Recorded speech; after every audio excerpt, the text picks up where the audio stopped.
សួស្តីបងប្អូនអរគ្នាខ្ញុំដូកាហើយខ្ញុំមក recap ឆ្នាំ2025របស់ខ្ញុំថាខ្ញុំបានទៅណាខ្លះហើយខ្ញុំបានធ្វើអីគេខ្លះហើយខ្ញុំជោគជ័យអីខ្លះខ្ញុំបរាជ័យអីខ្លះ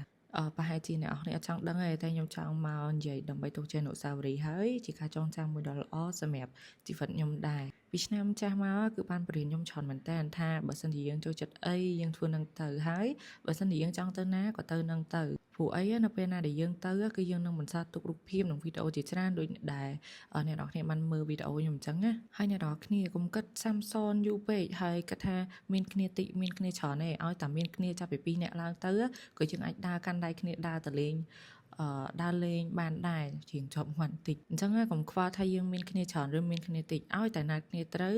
ដាក់មកគ្នាត្រូវគឺអ្នកនរគ្នាអាចទៅបានហើយទៅដល់ណាក៏អាចទៅបានដែរចៃរឿងដើរលេងខ្ញុំជោគជ័យបានឆ្នាំមុនច្រើនមែនតើគឺ low budget ក៏មាន high budget ក៏មានគឺគ្រប់សពតែម្ដងថាទៅ low budget ទេតែចេះស្ដែងទៅគឺ high budget អញ្ចឹងខ្ញុំជោគជ័យ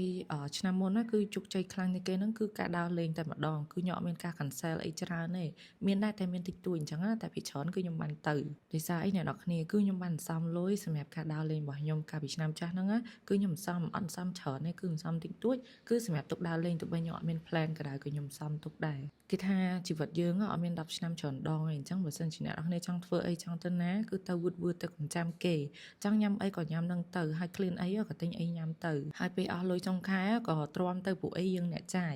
លុយយើងអ្នកចាយហើយយើងអ្នកត្រូវកំសត់កម្រអីចឹងជាមួយខ្លួនឯងចឹងអ្នកនរគ្នាហើយបើនិយាយពីថាទៅណាក៏ដោយបើសិនជាអ្នកគ្នាដើរគ្នាត្រូវអ្នកនរគ្នានឹងសប្បាយហើយជាចុងក្រោយបើអ្នកនរគ្នាចង់ទៅណាឆាប់ទៅវឺតទៅកុំឲ្យពេលវេលារងចាំយើងទៅដល់កន្លែងហ្នឹងឲ្យថតរូបផង